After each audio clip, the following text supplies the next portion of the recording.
মুমিন ব্যক্তি কলিমা পড়ার পর ঈমান আনার পরে যে কোয়ালিটি হওয়া উচিত, আল্লাহর পরে ঈমান আনলে পরে যে কোয়ালিটি হওয়া দরকার সেটা হচ্ছে তার মধ্যে বীরত্ব এবং নির্ভীকতা আসবে। সে ব্যক্তি নির্ভীক হবে, মৃত্যুর ভয় পাবে না, মৃত্যুর ভয় পাবে না। তার কারণ হলো মুমিন ব্যক্তি ঈমান আনার পরে জানতে পেরেছে যে মৃত্যু থেকে পালাবার উপায় কোনো প্রাণীর নাই। আছে নাকি? মৃত্যু থেকে পালানো যাবে? মৃত্যু থেকে পালানো যাবে না। মুমিন এই জন্য ভয় পাবে না। এই জন্য মুমিন জীবনে একবার মরে, মুমিন সবসময় বীর পুরুষ হয়। মুমিন কি হয়? আর মুনাফিক হয় কি? কাপুরুষ। মুমিন মরে জীবনে একবার, আর মুনাফিক মরে জীবনে কয়েকবার। সাইকেলের টায়ার বাস চলে শীতই পড়ে ভয় ছোটে, ট্রাকের টায়ার বাস চলে তো হুশই থাকে না, আর কোথাও বোমা পড়লে এমনি তার রুহু উড়ে যায়। এই হলো দুর্বল ইমানের লক্ষণ, মুনাফিক। আর মুমিন ব্যক্তি এগুলি ভয় পায় না। তার কারণ হচ্ছে কোরআনে কারীম বলেছে, কুল ইন্নাল মাউতাল্লাযী তাফিররুনা মিনহু ফাইন্নাহু মুলাকীকুম। বলো, মৃত্যুর থেকে পালাবার কোনো উপায় নাই। যেখানেই যাও না কেন মৃত্যু তোমাকে ধরবেই। তোমাকে যেখানেই যাও তুমি, মৃত্যু তোমাকে খুঁজে বের করবেই। মরণ থেকে পালাও তুমি, মরণ তোমায় লইবি ঘিরি। যদিও সুদূর আকাশ পানে লুকাও সেথায় লাগিয়ে সিঁড়ি। এ মহারোগের চিকিৎসক নাই, নাই সে ঔষধ জগতে। খুঁজিয়া কাতর হইলে কি হবে, পারিবে না তারে ফিরাতে। যেখানেই যাও পালাবার উপায় নাই, মৃত্যু তোমাকে ধরবেই। হে মৃত্যুর কাছ থেকে পালাবার পথ যখন নাই, তখন ক্ষণস্থায়ী জীবনের মায়া করে হকের রাস্তা থেকে বিরত থাকার কোনো অর্থ হয় না। বরং এই রাস্তায় যদি জীবন দেওয়া যায়, সে জীবন, সে মৃত্যু নয়, সেটার নাম জীবন। সেটার নাম কি? জীবন।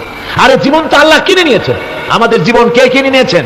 আল্লাহ রাব্বুল আলামিন বলেছেন, ইন্নাল্লাহা আশতারা মিনাল মুমিনিনা আনফুসাহুম ওয়া আমওয়ালাহুম বিআন্না লাহুমুল জান্নাহ। আল্লাহ পাক বলেন, আমি আমার মুমিনের জান এবং মালকে খরিদ করে নিয়েছি, বিনিময়ে আমার মুমিনকে আমার জান্নাত দান করে দিয়েছি। মুমিনের মালটাও আমার, জানটাও আমার। তো আসলে জান আর মাল কার? আল্লাহ পাকের। তা আল্লাহ কিনে ইচ্ছেটা কিনেছেন, আমাদের ইচ্ছেটা। আমরা আমাদের ইচ্ছে মতো আমাদের মাল খরচ করতে পারবো না, আমাদের ইচ্ছে মতো জান খরচ করতে পারবো না। মাল আর জান সবটাই খরচ হবে আল্লাহর জন্য। কার জন্য? আল্লাহর জন্য করতে হবে। আপনাকে আল্লাহ টাকা দিয়েছেন, করে দিয়েছেন, এই ধন সম্পদ যে কোনো দলের লোক এসে চাঁদা চাইলেই আপনি দিতে পারবেন না, যেহেতু কিয়ামতের দিন আল্লাহর দরবারে জবাবদিহি করতে হবে। পয়সা আল্লাহ দিয়েছিলেন, ওই পয়সা দিয়া ধর্মনিরপেক্ষবাদীদেরকে টাকা দিয়া সহযোগিতা করেছেন, সমাজতন্ত্রীদেরকে টাকা দিয়া সহযোগিতা করেছেন, পুঁজিবাদীদেরকে টাকা দিয়ে সহযোগিতা করেছেন, আল্লাহর দ্বীনের সঙ্গে নাফরমানি যারা করে পয়সা দিয়া সহযোগিতা করেছেন। কিয়ামতের দিন আল্লাহর দরবারে আসামির কাতারে দাঁড়াতে হবে। পরিষ্কার আল্লাহর কথা, আমি তোমার মাল কিনে নিয়েছি, তোমার মাল আমার রাস্তায় খরচ করতে হবে। খরচ করলে কোথায় করতে হবে?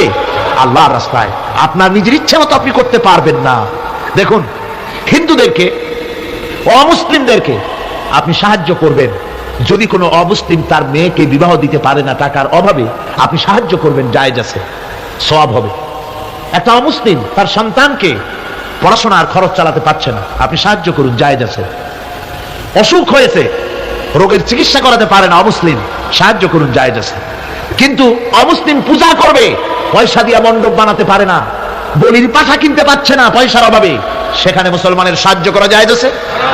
একটা ফুটা পয়সাও সেখানে সাহায্য করা মুসলমানদের জন্য হারাম। এরকম সাহায্য করা কি জন্য হারাম? তার কারণ আপনি পয়সা দিয়ে আল্লাহর সাথে শিরক করার সুযোগ করে দিচ্ছেন।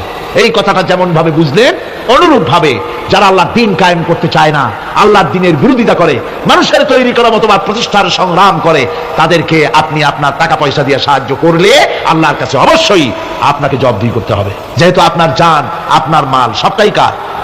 আল্লাহ রাব্বুল আলামিনের জন্য শিখাই দিয়েছেন, বলো, কুল ইন্না সালাতি ওয়া নুসুকি ওয়া মাহইয়ায়া ওয়া মামাতি লিল্লাহি রাব্বিল আলামিন। পড়েন সবাই আমার সাথে, ইন্না সালাতি ওয়া নুসুকি ওয়া মাহইয়ায়া ওয়া মামাতি লিল্লাহি রাব্বিল আলামিন।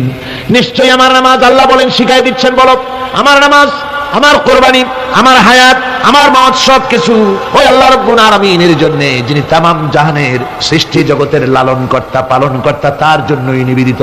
সুতরাং আপনার ইচ্ছে মতো জান মাল খরচ করতে পারবেন না, খরচ করতে হবে আল্লাহর পথে। মুখের মধ্যে যে জানটা আছে জান আপনার, কিন্তু আপনি কি আত্মহত্যা করতে পারবেন? আত্মহত্যা করলে কি হয়? কবিরা গুনাহ। কি হবে? কবিরা গুনাহ। কিয়ামতের শাস্তি কি? জাহান্নাম। কোথায় যেতে হবে? জাহান্নাম। যদিও জানটা আপনার মধ্যে আপনার, কিন্তু এটা আল্লাহ আপনার কাছে আমানত রেখেছেন। এই জান আপনি যেখানে সেখানে খরচ করতে পারবেন না। আপনার এই জানটা নিয়ে মানুষের তৈরি করা মতবাদের আন্দোলনে সংগ্রাম করে জানকে ক্ষতিগ্রস্ত করতে পারবেন না। ওই রাস্তায় মরবেন তো জাহান্নামে যেতে হবে। এই রাস্তায় আপনার জীবন দিতে বলা হয়নি। আপনার জান আর মাল সবটা খরচ করতে হবে আল্লাহ রাব্বুল আলামিনের জন্য, যেহেতু আমাদের জান মালের বিনিময়ে আল্লাহ রাব্বুল আলামিন আমাদেরকে জান্নাতের ওয়াদা করেছেন। মুমিন ব্যক্তির এই কোয়ালিটি হবে। মুমিন ব্যক্তি, সে ব্যক্তি তার মনের মধ্যে এই চিন্তা হবে, কেউ আমাকে ক্ষতি করতে পারবে না, আমাকে কেউ মারতে পারবে না। ওয়ামা হুম বিদাল্লিনা বিহি মিন আহাদিন ইল্লা বিইذনিল্লাহ। আল্লাহর বিনা হুকুমে আমার এক গাছা পশমও কেউ বাঁকা করতে পারবে না। এটাই মুমিনের ঈমান হওয়া উচিত। শুধু তাই নয়, মুমিনের কলিজার ভিতরে এ ধরনের সাহস থাকবে, বিশ্বাস থাকবে। ওয়ামা কানা লিনাফসিন আন তামুতা ইল্লা বিইذনিল্লাহি কিতাবাম মুআজ্জালা। কোন প্রাণী তার নির্ধারিত সময়ের আগে কেউ তাকে মারতে পারবে না। আল্লাহ পাক যে সময় নির্ধারণ করেছেন, ওই নির্ধারিত সময়ের আগে কারো মউত হবে না। নির্ধারিত সময়ের আগে কারো মউত হবে না। কোরআনে কারীমে বিভিন্ন জায়গায় আল্লাহ বলেন, قُلْ لَوْ كُنْتُمْ فِي بُيُوتِكُمْ لَبَرَزَ الَّذِينَ كُتِبَ عَلَيْهِمُ الْقَتْلُ إِلَى مَضَاجِعِهِمْ। আল্লাহ পাক বলেন, নবী বলুন, ভাগ্যে যদি নিহত হওয়া থাকে, ভাগ্যে যদি নিহত হওয়া থাকে, সে যদি তার নিজের বিছানায়ও থাকে, ওই বিছানা থেকে তাকে বেরিয়ে যেতে হবে, মৃত্যুর জায়গায় তাকে পৌঁছে যেতে হবে। কেউ রক্ষা করতে পারবে না। মউত যখন আসবে অবশ্যই মৃত্যুর কাছে তাকে যেতেই হবে। আমার বন্ধু, মনে পড়ছে সেই দার্শনিকের কথা। একজন দার্শনিক নৌকায় চড়ে যাচ্ছে কোথাও, তো নৌকায় চড়ে যাচ্ছে দার্শনিক একা, মাঝি নৌকা বাঁধছে। দার্শনিক মানুষ তো, মাথার মধ্যে দর্শন গিজগিজ গিজগিজ করছে, কথা বলার লোক পায় না। এখন মাঝির সাথেই কথা বলার সিদ্ধান্ত নিল। শেষ পর্যন্ত বলল, রে মাঝি, কত বছর নৌকা চালাও? তা তো বহুত বছর, জীবনটাই কাটাই দিলাম। তা ভূগোল চেনো? ভূগোল কখনো দেখেছো? কই যে না, ভূগোল আমি দেখবো কোথাতে, আমি হলাম গরিব মানুষ, এগুলি ধনীদের কাম, তারা হয়তো খায় টায়, আমি ভূগোল দেখিও নাই, খাইও নাই। বলে, আশ্চর্য কথা, ভূগোল মানুষে খায় নাকি? জীবনটা তো সারে নাই, নষ্ট করে ফেলাইছে। মাঝি দাঁতগুলো বাইর করে দিয়ে বলতেছে, স্যার হইতেও পারে। কিছুক্ষণ পর দার্শনিক বলছে, বেটা দর্শন বোঝো? স্যার খামোখাই শরম দিচ্ছেন, এ সমস্ত বড় লোকের খাবার, ওগুলি আমার সামনে বলে লাভটা কি? আমরা গরিব মানুষ, এগুলি আমরা কোনোদিন দেখিও নাই, খাইও নাই। দার্শনিক বলছে, বেটা বেওকুফ, দর্শন মানুষে বুঝি খায়? তোর জীবন আটা নাই মিশা। মাঝি কয়, হইতেও পারে। এবার দার্শনিক বলছে, বেটা কিছুই তো জানো না, খালি দাঁত বাই করো, ইতিহাস চেনো? মাঝি বলছেন, স্যার এইবার একটা কথা বলছেন যেটার সাথে কিছুটার মিল আছে, আমি খাইছি। সেটা হচ্ছে, বাপ গরিব ছিলেন, কিন্তু মাঝে মধ্যে শীতের মৌসুমে পাতিহাঁস জবাই করে আমরা খাইতাম, আর বিবাহের সময় শ্বশুর বাড়ির রাজহাঁস জবাই করে খাওয়াইছিল, কিন্তু ইতিহাস তো খাই নাই, ওইটা কোথায় পাওয়া যায়? দার্শনিক বলছে, বেকুব বেটা, ইতিহাস আর পাতিহাস বুঝি এক? তোর জীবন তো বারো নাই মিশা। মাঝি কয়, হইতেও পারে। কিছুক্ষণ পর উত্তর দিকে কালো মেঘ উঠেছে, আকাশ থমথমে ভাব, নদীর ভিতরে তুফান সৃষ্টি হয়েছে। মাঝি বলছে, স্যার সাঁতার জানেন? কয় যে না মাঝি, সাঁতার তো জানি না। মাঝি কয়, স্যার ভূগোল, দর্শন, ইতিহাস 3 সাবজেক্টে আমার জীবন 12 আনা মিশা, এখন তো দেখি এক সাবজেক্টে 16 আনাই মিশা আপনার। আমার তো 4 আনা আছে, 12 আনা ফেল, 4 আনা তো আছে, ওই 4 আনা দিয়ে আমি সাতরাইয়া কেনারায় উঠে যাব, আর ইতিহাস দর্শন পাতিহাস খাইয়ে ডুবে মরো মিয়া। এবার দার্শনিক বলছে, আরে মাঝি, মানুষকে এরকম নৌকো ডুবে মরে নাকি? কয় মরে না। আমার বাপ এই নৌকার মাঝি ছিল, তারপরে এই নৌকা বাইতে বাইতে আমার বাপ এই নৌকার মধ্যে মরছে ডুবিয়া। আচ্ছা, তোমার দাদা? আমার দাদাও মাঝি ছিল, এই নৌকা বাইতে গিয়ে সেও মরছে। তোমার নানা? আমার নানাও এরকম নৌকা বাইরে এরকম মাঝি হয়ে মরছে।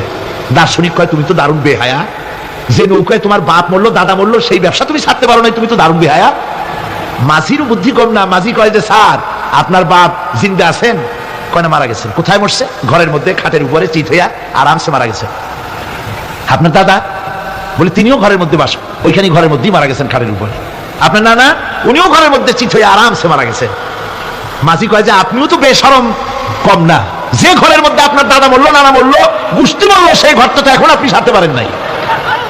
এর দ্বারা মাঝি বুঝাইতে চাইল এই কথা, দার্শনিক সাহেব, মৃত্যুর জন্য সময় হলো আসল কথা। সময় যখন এসে যাবে সে যে জায়গায় হোক মৃত্যু তাকে ছাড়বে না। মৃত্যু যখন আসবে জায়গায় পৌঁছতে হবে, আর সময় যখন আসবে এক মুহূর্ত আগে পিছু করা হবে না। মউত আসার সাথে সাথে আজরাইল তার সামনে এসে যাবে, এক মুহূর্ত বাঁচতে পারবে না। সুতরাং মুমিন ব্যক্তি তার দিলের মধ্যে মৃত্যু সম্পর্কে কোন ধরনের ওই ধরনের চিন্তা থাকবে না, পরান্ডা নিয়ে কোন রকম নিবাসী এরকমের চিন্তা থাকবে না। জীবন আল্লাহ দিয়েছেন, আল্লাহ নিবেন, সময় আসলে এক মুহূর্ত দেরি করা হবে না। সুতরাং সেই জীবনটা যিনি দিয়েছেন তার রাস্তায় যাওয়ার জন্যই সে তৈরি থাকবে। এটা হলো মুমিনের কোয়ালিটি। আমার বন্ধুগণ, এরপরে মুমিনদের ভিতরে আরেকটা জিনিস হবে, সেটা হচ্ছে মুমিন কখনো হতাশ হবে না, নিরাশায় তার মন ভেঙে যাবে না। হতাশা মুমিনের কলিজাকে কখনো ছোট করে দিবে না, আন্দোলন থেকে তাকে বিরত রাখবে না। অন্ধকার দেখবে, চতুর্দিকে অন্ধকার মেঘাচ্ছন্ন, চতুর্দিক থেকে মেঘ জমে আসতেছে, মনে হবে যেন আর ফজর হবে না, কিন্তু একটু পরে দেখা যাবে এই মেঘের ঘনঘটা দূর হয়ে গিয়ে সকালবেলায় আকাশে আবারও সূর্য উদিত হয়েছে, ঠিক না? সুতরাং মুমিনের হতাশ হওয়ার কোনো কারণ নাই।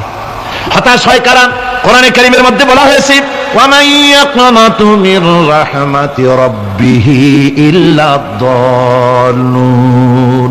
কেবলমাত্র পথভ্রষ্ট লোকেরাই, কেবলমাত্র গোমরাহ লোকেরাই তারাই নিরাশ হয়, হতাশ হয়। ঈমানদার লোক কখনো হতাশ হয় না, তার ঈমানে তার আশায় বুক বেঁধে সাহসের সঞ্চার করে দেয়। কারণ সে তো জানে আল্লাযী খালাকানি ফাহুয়া ইয়াহদিন, আল্লাহ আমাকে সৃষ্টি করেছেন, আমার হেদায়েত তিনি দিয়েছেন, পথ তিনি দেখিয়েছেন।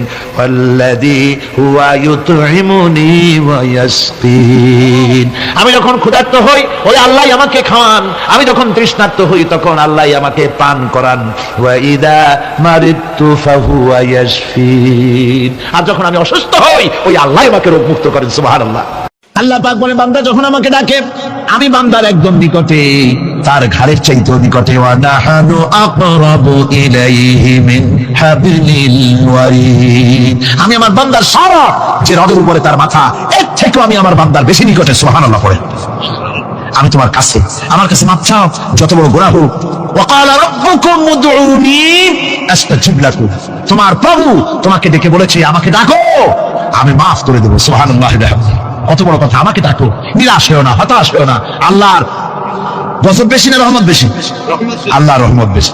হাদিসে কুদসির ভিতরে এসেছে, আল্লাহ পাক বলেছেন, কোন বান্দা যদি আমার দিকে এক বিগত অগ্রসর হয়, আমার রহমত তার দিকে এক হাত এগিয়ে যায়। কোন বান্দা যদি আমার দিকে হেঁটে আসে, আমার রহমত তার দিকে দৌড়ে যায়। বান্দা যখন আল্লাহর দরবারে দু হাত উঁচু করে চোখের পানি ফেলে দেয়, মুসলিম শরীফের হাদিসের ভিতরে এসেছে, গভীর রাতের তৃতীয় অংশে আল্লাহ রাব্বুল আলামিন প্রথম আকাশে আসেন আর ডেকে বলেন, পৃথিবীতে আছো নাকি কেউ গুনাহ করে জীবন বরবাদ করে দিয়েছো, আমার কাছে মাফ চাও। ঋণগ্রস্ত আছো, অসুস্থ আছো, অপমানিত আছো, কে আছো মাজলুম, আমাকে ডাকো, আমার কাছে বলো, আমি ডাকে সারা দেব, জীবনের আশা পূরণ করে দেব। ওই সময় যেই সমস্ত লোকেরা কাঁদে তাহাজ্জুদের নামাজ পড়ে, আল্লাহ জিজ্ঞেস করেন ফেরেশতারা, অমুক অমুক দেশ অমুক অমুক বান্দারা কাঁদে কেন? ফেরেশতারা বলে, রব্বুল আলামিন তুমি তো ভালো করে জানো। আল্লাহ বলেন, জানি, তবুও তোমাদের মুখে শুনতে চাই। তারা বলে, রব্বুল আলামিন তোমার এই বান্দা গুনাহ করেছে, গুনার জন্য মাফ চায়, জাহান্নাম থেকে বাঁচতে চায়। আল্লাহ পাক বলেন, ফেরেশতারা আমার এই বান্দারা আমারে দেখেছে নাকি? বলে, দেখে নাই। বলে, আমার দোজখ দেখেছে নাকি? বলে, না, তাও দেখে নাই। আমার বেহেশত দেখেছে নাকি? বলে, না, তাও দেখে নাই।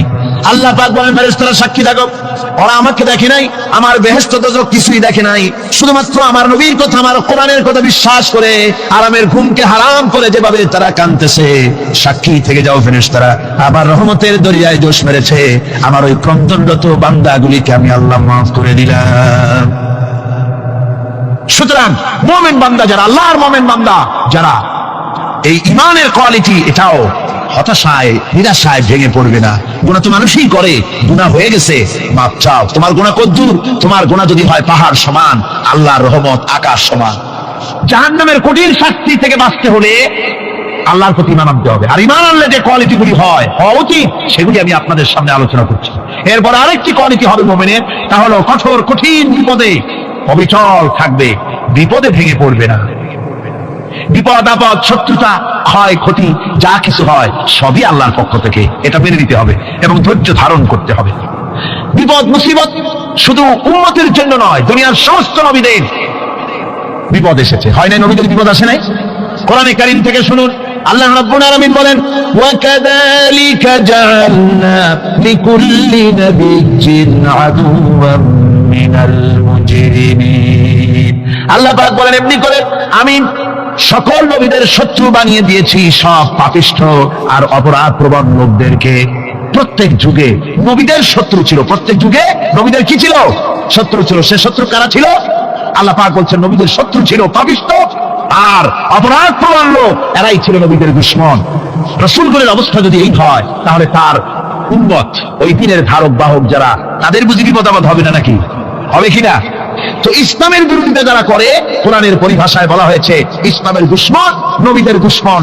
দুনিয়ার সব পাপিষ্ঠ আর অপরাধ প্রবণ লোকেরাই ইসলামের দুশমন হয়, নবীদের দুশমন হয়। আজও দেখেন, আজও তাকিয়ে দেখেন, ইসলামী আন্দোলনের বিরোধিতা যারা করে তারা পাপিষ্ঠ চরিত্রের কিনা তাকায় দেখেন, খুঁজে দেখেন, সর্বত্র খুঁজে দেখুন, খুঁজে দেখুন। যারা ইসলামী আন্দোলনের বিরোধিতা করে, যারা ইসলামকে মিটিয়ে দেওয়ার চেষ্টা করতেছে, যারা ইসলামকে মৌলবাদ বলে, ইসলামকে সাম্প্রদায়িক বলে, কোরআনে কারীমের কথা কত স্পষ্ট যে নবীদের দুশমন হয়, ইসলামের দুশমন হয় মুজরিম লোকেরা, অপরাধ প্রবণ আর পাপিষ্ঠ লোকেরা। আজও আমরা দেখতে পাই এই শ্রেণীর লোকেরা পাপিষ্ঠ এবং সবচাইতে সমাজের নিকৃষ্ট ধরনের চরিত্রহীন লোক। নামাজ নাই। আপনি খুঁজে দেখেন ইসলামী আন্দোলনের বিরোধিতা যারা করছে, যারা নেতৃত্ব দিচ্ছে, নামাজ নাই, রোজা নাই, চরিত্র নাই, হজ নাই, যাকাত নাই, মদ, জুয়া, জেনা, ব্যভিচার ইত্যাদিতে লিপ্ত। চেহারা দেখলে ছেলেপেলেরা 2 গ্লাস পানি খায়, ভর ছোটে। কথা ঠিক কিনা কয়? এই হলো অবস্থা। মারে কেন? মুমিনদেরকে, পয়গম্বরদেরকে, সাহাবীদেরকে এবং ঈমানদারদেরকে মারে কেন? তার কারণ হচ্ছে আল্লাহ রাব্বুল আলামিন বলেছেন, ওয়া মা নাকামু মিনহুম ইল্লা আইয়ুমিনু বিল্লাহিল আজিজিল হামিদ।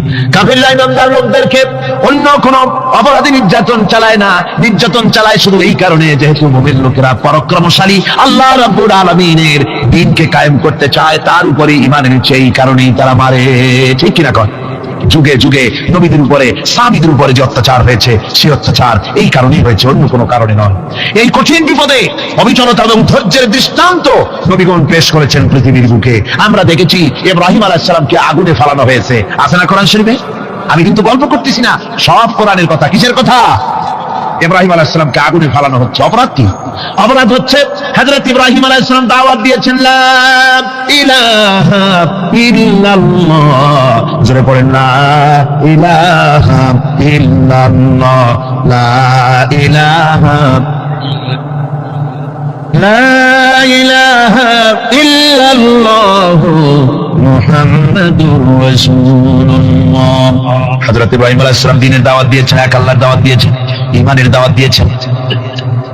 আর কোন অপরাধ ছিল না। নমরুদ সহ্য করতে পারলো না।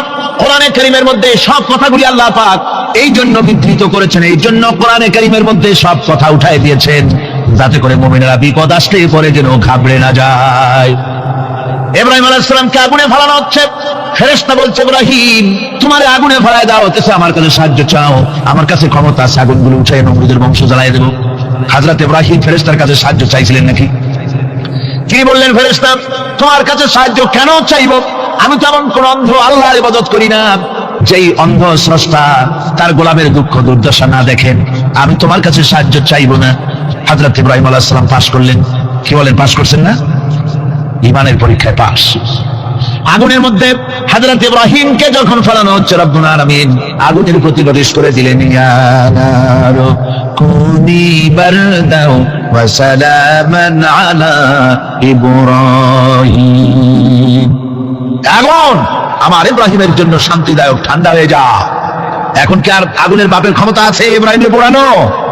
আর ক্ষমতা নাই। আমার বন্ধুগণ, ইব্রাহিম আগুনের ভিতরে আরামে বসে আছেন, আর ওদিকে নমরুদ বসে বসে দেখতেছে দূর থেকে ইব্রাহিম তো জ্বলে না, গায়ের মধ্যে আগুন জ্বলে গেল। ডাক দিয়া কয়, আগুন তোর হলো কি? কেন জ্বালাইতে পারিস না আমার দুশ্মন রে? হলোটা কি তোর? তোর কি জ্বালানোর শক্তি বন্ধ হয়ে গেল নাকি? আগুনের ভিতর থেকে জবাব এলো, নমরুদ রে, আমার ভিতরে জ্বালানোর শক্তি আছে কি নাই যদি প্রমাণ করতে চাও, টেস্ট করতে চাও, তুই নিজে আয়, তোরে শুদ্ধ তামাম দুনিয়া জ্বালাই দিতে পারি, ইব্রাহিমের এক গাছা পশম জ্বালাই দিতে পারি না। তার কারণ হচ্ছে আমি হচ্ছি মাখলুক, আল্লাহ হচ্ছেন খালিক। আল্লাহ আমাকে বলেছেন না জ্বালাতে, তুমি 1000 বার বললেও আমি ইব্রাহিমকে জ্বালাইতে পারবো না। কোরআনে কারিমে ঘটনা বলে মুমিনদেরকে সাহস দেওয়া হচ্ছে, মুমিনেরা দ্বীনের কাজ করতে গিয়ে বিপদ আবাদ আসবে, ইমানের দাবি হলো বিপদ আসবে, আর বিপদ আসলে ঘাবড়ায় যেও না, মুসিবতে পড়ে চিন্তায় পেরেশানে হয়রান হয়ে যেও না। বিশ্বকবি আল্লামা ইকবাল কি সুন্দর করে বলেছেন, আজ ভি হো জু ইব্রাহিম কা ইমা पैदा आग कर सकती है एक अंदाज गुलिस्तां पैदा। ইব্রাহিমের ঈমান যদি আজিও কোথাও হয় বিদ্যমান, করতে পারেন অগ্নিকুণ্ডে খুবসুরত এক গুলিস্তান। আজও যদি আগুনের ভিতরে কোন নমরুদ কোন ইব্রাহিমকে যদি ফেলে দেয়, আল্লাহ রাব্বুল আলামিন আজও আগুনকে ফুলের বাগান বানায়া দিবেন। সুবহানাল্লাহ। ভয় পাওয়ার কারণ নাই, চিন্তা করার কোনো কারণ নাই। আমার বন্ধুগণ, হযরতে হুদ আলাইহিস সালামকে যখন সমাজের লোকেরা, রাষ্ট্রের লোকেরা ঘিরে ফেলে দিল, সমাজ শক্তি, রাষ্ট্র শক্তি যখন তাকে ঘিরে ফেলে দিল, ষড়যন্ত্রের পাহাড় তুলে দিল, তারে মেরে ফেলে দিবে, হযরত হুদ দেশ থেকে তা পালায় গেলেন না, ভয় পেলেন না। হযরতে হুদ আলাইহিস সালাম বললেন, কোরআনে কারীমে হযরত হুদের কথা কোট করা হলো, ফাকিদুনি জামিআন সুম্মা লা তুনজিরুন। সম্মিলিতভাবে ষড়যন্ত্র করো আমার বিরুদ্ধে, সবাই মিলে ষড়যন্ত্র করো, সুম্মা লা তুনজিরুন, আর আমাকে এতটুকু অবকাশ তোমরা দিও না। ইন্নী তাওয়াক্কালতু আলাল্লাহি রাব্বি ওয়া রাব্বিকুম, আমি ভরসা করেছি সেই আল্লাহর উপরে যার কুদরতি হাতের ভেতরে, যিনি আমাদের রব তোমাদেরও রব, আর যার কুদরতি হাতের ভিতরে তামাম পৃথিবীর জানগুলি যার হাতে, সে আল্লাহর উপরে ভরসা করেছি। ষড়যন্ত্র যদ্দূর আছে করতে থাকো, আমি ষড়যন্ত্র পরোয়া করি না। সুবহানাল্লাহ। এটাই হলো মুমিনের কোয়ালিটি। শুধু ঈমান, লা ইলাহা ইল্লাল্লাহ মুহাম্মাদুর রাসূলুল্লাহ, গরুর গোশত খাই, আর রবিউল মাস আসতে পরে ইয়া নবী সালাম আলাইকা, ইয়া রাসূল সালাম আলাইকা, তারপরে গরম গরম জিলাপি ইয়া রাসূলুল্লাহ খাইলাম খুব বেশি করিয়া, এর নাম মুমিন নয়। মুমিন হচ্ছে তার চলায় ফেরায় ওঠায় বসায় সাহসিকতার এক আন্দাজ তৈরি হবে সে। আমার ভাইয়েরা, বিপদে অবিচলতা আমাদেরকে পয়গম্বরেরা শিক্ষা দান করেছেন। আমরা দেখতে পেয়েছি বিশ্বনবী জনাবে মুহাম্মদুর রাসূলুল্লাহ সাল্লাল্লাহু আলাইহি ওয়াসাল্লাম হিজরতের রাত, কাফেররা চতুর্দিকে দাঁড়ানো, হযরত জিবরাইল এসে বলেন, ইয়া রাসূলুল্লাহ, কাফেররা চতুর্দিকে ঘিরে দাঁড়িয়েছে, গভীর রাত, এখন হাতে তাদের তরবারি, সকাল হলে পরেই তারা আপনাকে মেরে ফেলে দেবে, তাড়াতাড়ি ওঠেন, মদিনার দিকে চলে যান। আল্লাহ নবী ঘুমের থেকে জেগে হযরত আলীকে ডেকে বলেন, আলী, আল্লাহ অর্ডার করেছেন আমি মদিনায় চললাম, আমার বিছানার পরে আমার চাদর গায়ে দিয়ে শুয়ে থাকো। হযরত আলী বলেন, আল্লাহর হাবিব, আপনার চাদর গায়ে দিয়ে ঘুমিয়ে থাকবো, সকালবেলায় কাফির বেঈমানেরা আপনার বিছানার পরে আপনার চাদর গায়ে দেওয়া অবস্থায় আমি আলীকে তারা মুহাম্মদ মনে করবে, আর আমি আলীকে নবী মনে করে তারা তাদের তরবারি দিয়া কেটে কেটে টুকরা টুকরা করে আমারে বিদায় করে দেবে দুনিয়া থেকে। এতটুকুনো পরোয়া করি না, বরং আমার দিলের মধ্যে এটাই তৃপ্তি থাকবে যে আমি আলীর জীবনের বিনিময় আল্লাহর হাবিব দুনিয়ায় বেঁচে আছেন। যে ব্যক্তি বিদ্রোহ করেছে এবং দুনিয়ার জীবনকে অগ্রাধিকার দিয়েছে, তার জায়গা হচ্ছে জাহান্নাম। জোরে বলেন নাউজুবিল্লাহ। যে ব্যক্তি আল্লাহর সঙ্গে বিদ্রোহ করেছে আর পরকালের জন্য পাথর জোগাড় করে নাই, দুনিয়াকে অগ্রাধিকার দিল, পরকালকে ভুলে গেল, তার জায়গা হলো জাহান্নাম। وَأَمَّا مَنْ خَافَ مَقَامَ رَبِّهِ وَنَهَى النَّفْسَ عَنِ الْهَوَى فَإِنَّ الْجَنَّةَ هِيَ الْمَأْوَى। আর যে ব্যক্তি আপন প্রভুর সামনে উপস্থিত হওয়াকে ভয় করেছে এবং আপন প্রবৃত্তিকে লালসা মুক্ত করেছে, লালসার হাত থেকে রক্ষা করেছে, আল্লাহ রাব্বুল আলামিন কিয়ামতের দিন তার জন্য রেখে দিয়েছেন জান্নাত। তার জন্য কোন জায়গা? জান্নাত। আমাদেরকে পরকাল ভিত্তিক জীবন যাপন যদি করি, তাহলে কবরের জবাবগুলি খুব আসান হবে। আর যদি পরকাল ভিত্তিক জীবন যাপন না হয়, কবরটা মুসিবত হয়ে যাবে। হযরত ওসমান রাদিয়াল্লাহু তাআলা আনহু কবরের কাছে গিয়ে খুব কাঁদতেন। সাহাবায়ে কেরাম প্রশ্ন করেছেন, হুজুর, রাসূল করিম সাল্লাল্লাহু আলাইহি ওয়াসাল্লাম যখন জান্নাত ও জাহান্নামের ওয়াজ করেন, কখনো তো এত বেশি আপনি কাঁদেন না, যত বেশি কাঁদেন কবরের কাছে এসে, কারণ কি? হযরত ওসমান রাদিয়াল্লাহু তাআলা আনহু বলতেন, আমার সাথীরা, আমি আমার হাবিবের কাছে, আল্লাহ রাব্বুল আলামিনের রাসূলের কাছে আমি শুনেছি, এই কবরটাই হলো প্রথম স্টেশন, এই কবরটাই হলো প্রথম ইমিগ্রেশন কাউন্টার। এই জায়গায় যদি কেউ ধরা পড়ে যায়, কারো যদি চার্জশিট হয়ে যায়, সব জায়গায় ধরা পড়ে যাবে, হাসরে মিজানে সিরাতে কোনো জায়গায় নাজাত পাবে না।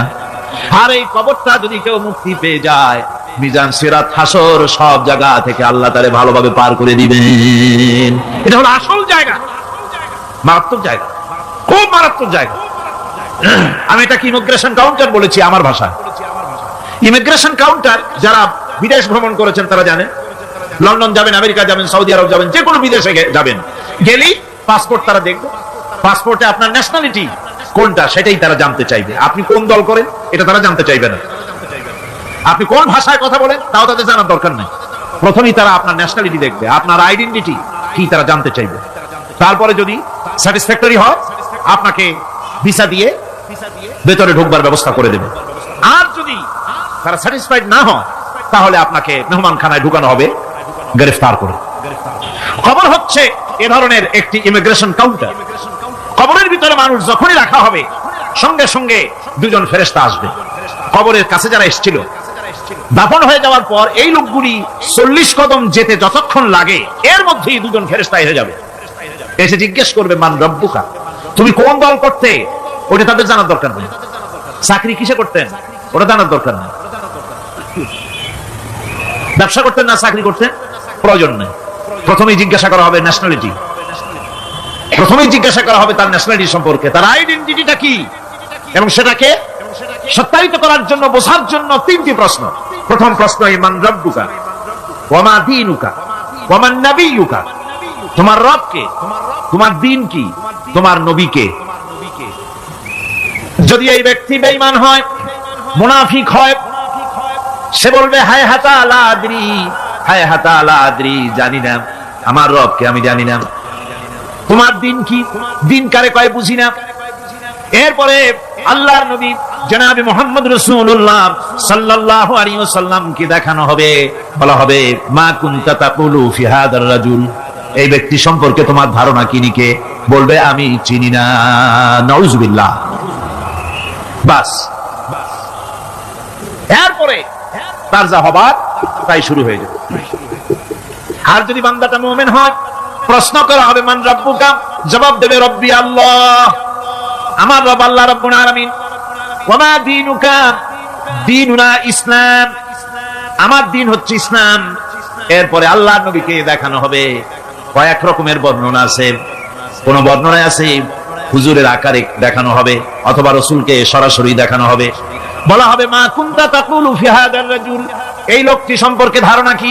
মুমিন ব্যক্তি বলবে, হাদা নবিয়ুনা মুহাম্মাদুর রাসূলুল্লাহ সাল্লাল্লাহু আলাইহি ওয়াসাল্লাম, ইনি আমার তো সেই নবী মুহাম্মাদুর রাসূলুল্লাহ সাল্লাল্লাহু আলাইহি ওয়াসাল্লাম। আমরা যেন এই রকমের জবাব দিতে পারি, আল্লাহ কবুল করো। সকলে জোরে করো আমিন। জবাব হয়ে যাওয়ার পর গায়ব থেকে আওয়াজ আসবে, ফাফরিশু বিল জান্নাতি ওয়ালবিসু বিল জান্নাহ, ও আমার ফেরেশতারা, আমার এই বান্দাকে জান্নাতের পোশাক পরায়া দাও, আর কবরটাকে জান্নাতের বিছানা বিছায়া দাও। জান্নাতের পোশাক পরায়া দাও, জান্নাতের বিছানা বিছায়া দাও। ইলা মাদ্দা বাসারিহি, তার চোখের দৃষ্টি যত দূর যায়, কবরটা ততটা প্রশস্ত করে দাও। এরপর বেহেশতের পোশাক পরাইয়া, বেহেশতের বিছানা বিছায়া, ফেরেশতা বলবে, নম কানাউমুল উরুস, ঘুমিয়ে যাও। দুলামিয়া যেমন বাসর সজ্জায় নতুন বউ নিয়ে আরামে ঘুমায়, এরকম আরামে ঘুমায় যাও। ইলা ইয়াউমিল কিয়ামা, কিয়ামত পর্যন্ত ঘুমায় থাকবে, আরামে ঘুমিয়ে থাকবে। এরপরে সিংহায় ফুৎকার হবে, সিংহার ফুৎকারের আওয়াজে তার ঘুম ভেঙে যাবে। বলবে, ইয়া ওয়াইলানা মান বাআসানা মিন মারকাদিনা, হায় আফসোস, আমার এত আরামের ঘুম থেকে কে আমাকে জাগ্রত করলো? আমার ঘুমটারে নষ্ট করলো কে? আওয়াজ আসবে, হাযা মা ওয়াদার রহমান ওয়া সাদাকাল মুরসালুন। এটা হচ্ছে রহমানের সেই ওয়াদা, আর মুরসালিনরা, নবীরা সত্য কথাই বলেছিলেন। সেই কিয়ামত অনুষ্ঠিত হচ্ছে। আমার বন্ধুগণ, সেজন্য এই দুনিয়ার মোহে পড়ে থাকলে পরে দুনিয়ায় যারা অগ্রাধিকার দিবে দুনিয়াকে পরকালের তুলনায়, জবাব দিতে পারবে না কবরের ভিতরে গিয়া। আর যারা পরকালকে অগ্রাধিকার দিবে, দুনিয়ার চাইতে পরকালকে বেশি অগ্রাধিকার দেবে, আর আল্লাহর ভয় কলিজার ভিতরে রাখবে, কবরের জবাব সঠিকভাবে দিতে পারবে, কিয়ামতের দিন আল্লাহ রাব্বুল আলামিন তাদের জন্য জান্নাত দান করবেন। জোরে বলেন আমিন। দুনিয়াটা হচ্ছে দুনিয়া যেখানে আমরা আছি। আমি আগেই বলেছি, দুনিয়া হচ্ছে আদনা শব্দ থেকে এর উৎপত্তি হয়েছে। তুচ্ছ, নিকৃষ্ট, এটার দাম নাই, এটার মূল্য নাই। হযরত ইবনে কাইয়্যিম রাহিমাহুল্লাহ নওয়ারাল্লাহু মারকাদাহু ওয়া জাআলাল জান্নাতা মাথওয়াহু, হযরত ইবনে কাইয়্যিম তিনি বলছেন, সুন্দর করে বলছেন দুনিয়া সম্পর্কে, মা মাদা ফিদ দুনিয়া আহলামুন ওয়া মা বাকিয়া মিনহা আমানি ওয়াল ওয়াক্তু বাইনাহুমা দাইউন। মা মাদা ফিদ দুনিয়া আহলামুন, জীবনের যে অংশ ফেলে এসেছি সেটা আজ একটা স্বপ্ন। ওয়া মা বাকিয়া মিনহা আমানি, আর জীবনের যে অংশ সামনে বাকি আছে সেটা এখন একটা আকাঙ্ক্ষা। ওয়াল ওয়াক্তু বাইনাহুমা দাইউন, আর এর মাঝখান থেকে সময় সব চলে যাচ্ছে। কত বড় কথা চিন্তা করেছেন?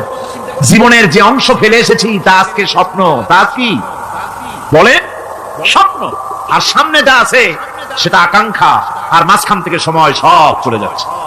এরপরে তিনি বলছেন, ওয়ামান ইয়াসহাবিদ দুনিয়া ইয়াকুন মিসলা কাবিদিন আলাল মাই খালাতুহু ফুরুজুল আসাবিঈ।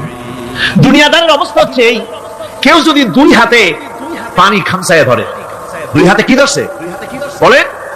দুই হাতে পানি খামসায় ধরেছে, খুব মজবুত করে ধরেছে, দুই মুঠ পানি। বলেন থাকবে কতটুকু? কতটুকু থাকবে? এক ফোঁটাও থাকবে না, কারণ তার আঙ্গুলের ফাঁক তার সাথে খেয়ানত করবে, আঙ্গুলের ফাঁক দিয়া পানিগুলি সব বেরিয়ে চলে যাবে। সুতরাং দুনিয়া যারা চায় তারা ঠিক পানি খামসায় ধরলে পানি যেমন হাতের ভেতর থেকে খেয়ানত করে চলে যায়, যারা দুনিয়া চায় দুনিয়াও তাদেরকে এভাবে ফাঁকি দিয়ে চলে যায়। তবুও দুনিয়ার মায়া মানুষের এত বেশি। আল্লাহর নবী বলেন, লাউ কানা লি ইবনি আদামা ওয়াদিন মিন যাহাবিন লাহাব্বা ইয়াকুনা লাহু সারিন।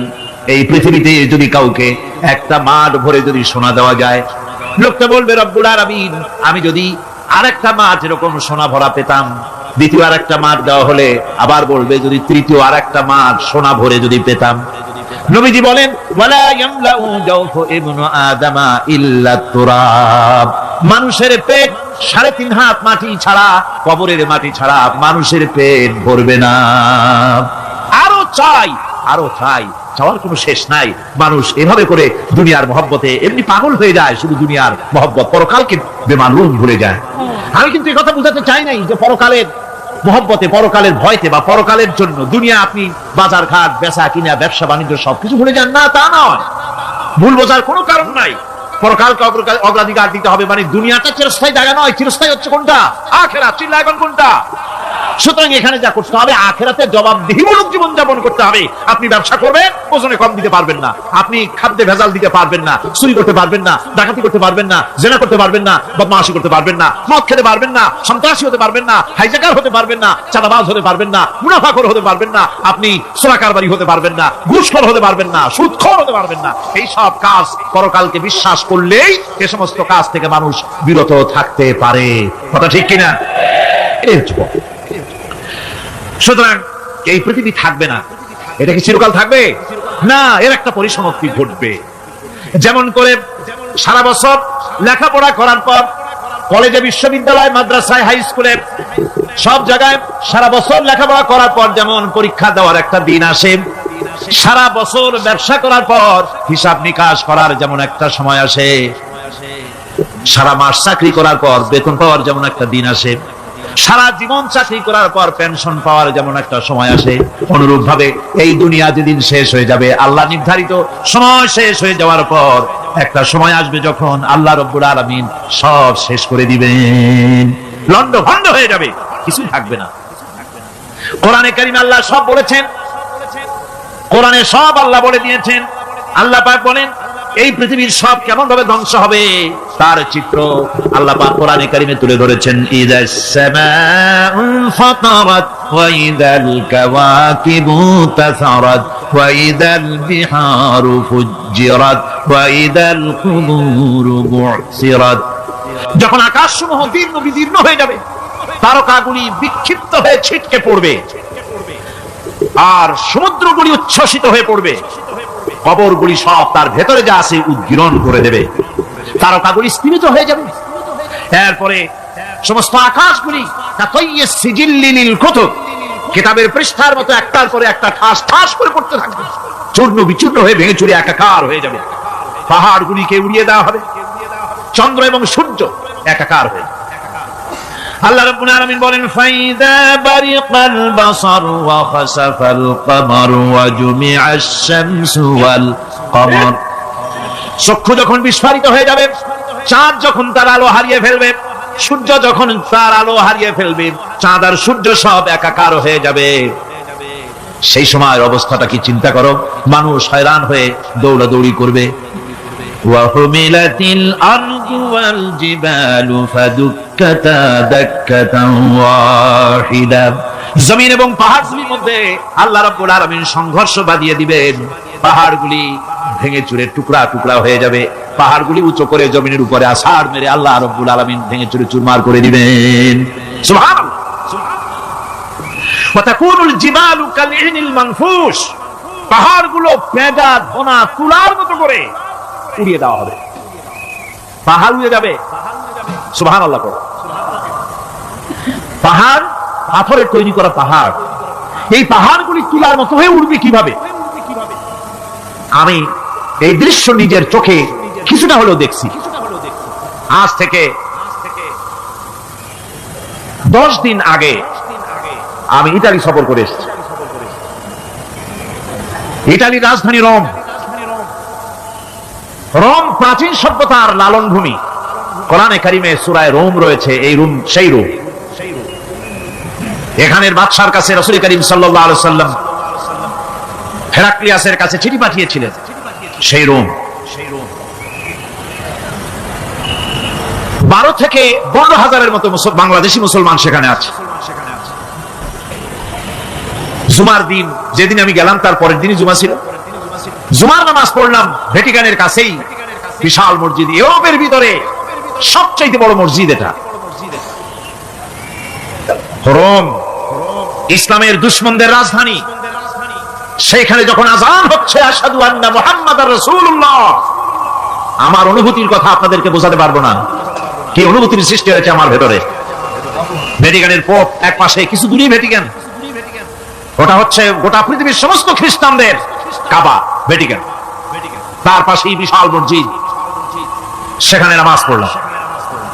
চিন্তার ভেতরে আসলো আল্লাহ রাব্বুল আলামিন তার হাবিবের নাম, তার তাওহীদ, তার রিসালাতকে কিভাবে বিশ্বময় ছড়িয়ে দিলেন। আবু জাহেল চাইছিল মুহাম্মদ সাল্লাল্লাহু আলাইহি ওয়াসাল্লামকে স্তব্ধ করে দেবে মক্কার জীবনেই। কত বদনাম, সাহের, কাহেন, কাযযাব, শায়ের, নাউযুবিল্লাহি মিন যালিক, কত গালাগালি করলো। আর আল্লাহ শুনালেন, হাবিব চিন্তার কোনো কারণ নাই, ওয়ারাফা'না লাকা যিকরাক, আমি আপনার প্রশংসা বিশ্বময় ছড়িয়ে দেব। সুবহানাল্লাহ।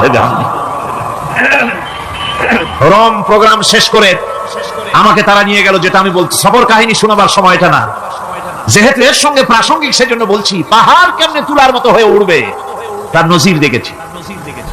রোম শহর থেকে 300 মাইল দূরে, 300 কিলোমিটার দূরে নেপোলিয়ান বোনাপার্ট তার বাড়ি, এবং ওটা তার নামই একটা প্রভিন্স। ভূমধ্য সাগরের পারে ভিসুভিয়াস, পৃথিবীর সবচেয়ে বড় আগ্নেয়গিরি, সেটা দেখাতে নিয়ে যাওয়া হলো আমাকে। যে পাহাড়টা পৃথিবীর মাটি থেকে তার চূড়া হচ্ছে 3 মাইল উঁচু। এর 2 মাইল গাড়িতে করে ঘুরে ঘুরে যাওয়া যায়, এরপর আর গাড়িতে যাওয়া যায় না, বাকিটুকুন যেতে হবে হেঁটে হেঁটে। পাহাড়ের উপরে অক্সিজেন কম, বেশ কষ্ট হচ্ছিল উঠতে। জীবনে প্রথম পাহাড়ে চড়েছি, জাবালে নূর, রাসূল করিম সাল্লাল্লাহু আলাইহি ওয়াসাল্লামের উপরে যেখানে ওহী হয়েছিল সর্বপ্রথম। পাহাড় চড়ার একটা অভিজ্ঞতা ওখান থেকে আমার কিছুটা হয়েছিল। খুব কষ্ট হলো বাকি 1 মাইল উঠতে।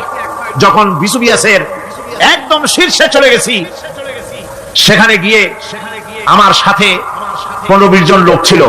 আমি নিজে আল্লাহু আকবার বলে আমার গলা থেকে আওয়াজ বেরিয়ে গেল। আমি দেখতে পেলাম বিসুবিয়াসের শীর্ষে বিশাল গর্ত। আমার মনে হয় গর্তটা এই মাঠের 1/4 হবে। এই মাঠের 1/4 হবে গর্তটা। সেই গর্তটার গভীরতা হচ্ছে 1.5 কিলোমিটার। এইখান থেকে পাথরগুলি উত্থিত হয়েছে, আগ্নেয়গিরি পাথর আগুনে গলে লাভা হয়ে এগুলি পাহাড় বেয়ে উচ্চে পড়েছে, চতুর্দিকে 12 মাইল ছড়িয়ে গিয়েছে। আমার মনে পড়লো ওয়াকুদুহান নাস ওয়াল হিজারা, জাহান্নামের আগুনের ইন্ধন হবে মানুষ আর পাথর। আমি সেখানে সেজদায় পড়ে গিয়ে কাঁদলাম আর বললাম, আল্লাহ জাহান্নামের আগুন হারাম করে দিও আমাদের জন্য। পাথর কিভাবে গললো, গলে পাথরগুলি গলে পুড়ে চতুর্দিকে পড়েছে আর ছিটকেছে, চতুর্দিকে ছিটকে পড়েছে। সেই পাথরগুলি ছিটকে ছিটকে যেগুলি পুড়ে পড়েছে সেগুলিকে দূরে সাদা রঙের বলে মনে হয়, কোনোটা সাদা কোনোটা কালো, মনে হয় যেন তুলার মতো হয়ে পড়ে আছে চতুর্দিকে। 1944 সনে তৃতীয়বারের মতো বিসুবিয়াস অগ্নিগিরি যে অগ্নি উৎপাত করে তাতে আশেপাশের 12 মাইল এলাকা এফেক্টেড হয়ে যায়। পাথরগুলি গলে এভাবে বিধ্বস্ত করে দিয়েছে। এখান থেকে এখানে জোহরের নামাজ, আসরের নামাজ আমরা পড়লাম, আল্লাহর কাছে খুব দোয়া করলাম। এখনো ধোঁয়া উঠতেছে, এখনো পাহাড়ের ফাটল দিয়ে ধোঁয়া উঠছে। একজন হাত দিয়ে আমাকে বলল যে খুব গরম লাগে ধোঁয়াগুলি। ওখানকার লোকেরা বলল যে ভেতরে এখনো আগুন আছে, তবে সুপ্ত, যে কোনো মুহূর্তে আবার তা জাগ্রত হতে পারে। আমরা সেখান থেকে নেমে এলাম। একটু কিছু দূর গিয়েই সেখানে হলো পম্পেই শহর। এই পম্পেই শহরটা হচ্ছে ঈসা আলাইহিস সালামের জন্মের 2000 বছর আগে এই শহর তৈরি হয়। ঈসা আলাইহিস সালামের জন্মের 179 বছর পর ভূমিকম্প হয়। সেই ভূমিকম্পে গোটা পম্পেই শহরটা পৃথিবীর মানুষের চোখের আড়াল হয়ে যায়, ধ্বংস হয়ে যায়, মাটির তলায় ভরাট হয়ে যায়। আজ থেকে 200 বছর আগে মাটি খনন করতে গিয়ে এই শহর আবিষ্কৃত হয়। পুরা শহরটা খুঁড়ে তারা বের করেছে। 180 হেক্টর জমিনের উপরে এই বিশাল শহর। ঘুরে ঘুরে দেখলাম, গাড়ি চলে না সেখানে, পায়ে হেঁটে দেখতে হলো। প্রশস্ত রাস্তা। আজ থেকে 4000 বছর আগের মানুষেরা রাস্তা বানাতে জানতো পাথর দিয়ে, এবং রাস্তার দুধারে তাদের ছিল ফুটপাত, পানির ব্যবস্থা, নগরায়নের সব রকমের সুযোগ সুবিধা। তারপরে সেখানে বিচারালয়, এরপরে দোকানপাট, বাজার ঘাট, সবকিছুর ব্যবস্থা রয়েছে। বিশাল বিশাল পাথরগুলি দিয়ে পিলার তৈরি করা। ভাবলাম এই পিলারগুলি, এই পাথরগুলি তারা কিভাবে ক্রেন ছাড়া এত উপরে উঠালো কি করে, আমার মাথায় আসলো না। পাথর কেটে কেটে সুন্দর সুন্দর অঙ্কন শিল্প তারা করেছে। এরপরে ঘুরতে ঘুরতে বাদশার রাজার বাড়িতে গিয়ে ঢুকলাম। সেখানে গিয়ে দেখলাম উলঙ্গ এত মূর্তি পাথরের তৈরি করা। পাথর কেটে কেটে দেওয়ালে যৌন মিলনের এমন কোন অশ্লীল ছবি নাই যা তারা সেখানে তৈরি করে নাই। উলঙ্গ মূর্তি আর উলঙ্গ যৌন মিলনের অসংখ্য ছবি দিয়ে এই এলাকা ভরা। তখন আমি বুঝলাম আল্লাহর গজব হওয়ার কারণটা কি, এই শহরটা মাটির নিচে ভরাট হয়ে যাওয়ার কারণটা কি। আল্লাহ পাক জেনা ব্যভিচার যে দেশে বেশি হয় আল্লাহ পাক বরদাস্ত করে। দুশ্চরিত্র যে দেশের মানুষ দুশ্চরিত্র হয়ে যায়, জেনা ব্যভিচার বেশি হতে থাকে, আল্লাহ হরক করে দেন, গজব দেন। এই গজব এক এক সময় এক এক রকমের হয়ে আসে। কখনো মাটির নিচে দাবায় দেয়, কখনো মহামারী, কোন দেশে কলেরা, কোন দেশে জলোচ্ছ্বাস, কোথাও ভূমিকম্প, আর সর্বশেষ এই জেনা ব্যভিচারের জন্য আল্লাহ পাকের চূড়ান্ত, এই যৌনতার অশ্লীলতার জন্য চূড়ান্ত গজব বর্তমান বিশ্বের জন্য এইডস। আল্লাহ পাক এই গজব দিয়েছে। বন্ধুগণ, আমি সেই জায়গা, আমি সেখানে যা দেখলাম, যে আল্লাহ পাক পাহাড়গুলিকে কিভাবে উড়াবেন এটা অস্বীকার করার কোন উপায় নাই। বিশ্বাস তো করতামই, তবে হযরত ইব্রাহিম আলাইহিস সালাম যেমন বলেছিলেন, রব্বি আরিনি কাইফা তুহিল মাউতা, আয় আল্লাহ তুমি মরাকে চিন্তা করবা কেমনে। আল্লাহ পাক বলেন আওয়ালাম তুমিন, তুমি বিশ্বাস করো না? ইব্রাহিম আলাইহিস সালাম বললেন বালা, অবশ্যই বিশ্বাস করি, ওয়ালাকিন লিয়াতমাইন্না কলবি, যদি চোখে দেখতাম তাহলে আমার অন্তরাত্মা খুব ঠান্ডা হতো। আল্লাহ রাব্বুল আলামিন চোখে দেখায় দিলেন জিন্দা কেমনে মুর্দা হবে, মুর্দা কেমনে জিন্দা হবে, আল্লাহ দেখায় দিলেন, পাহাড় উড়ায় দিবেন আল্লাহ রাব্বুল আলামিন। একথা কলিজার মধ্যে তার উপর ঈমান বিশ্বাস, কিন্তু আল্লাহ চোখে দেখাইছেন, ঈমান আরো মজবুত হয়েছে, যা ছিল আরো মজবুত হয়েছে। সুবহানাল্লাহ, আল্লাহর ভয়তে কলিজা কেঁপেছে। আমি পাহাড়ের উপরে কেঁদেছি, যা যা হয়ে কেঁদেছি। বন্ধুগণ, আল্লাহ সুবহানাহু ওয়া তাআলা এই জন্য বলেছেন কুল সিরু ফিল আরদ, আমার জমিন ঘোরো, ভালো করে দেখো কাইফা কানা আকিবাতুল মুকাজ্জিবিন, মহা সত্যকে যারা অস্বীকার করেছে তাদের পরিণতি আমি কি করে দিয়েছি, এগুলি চোখে ভালো করে তাকায় দেখো।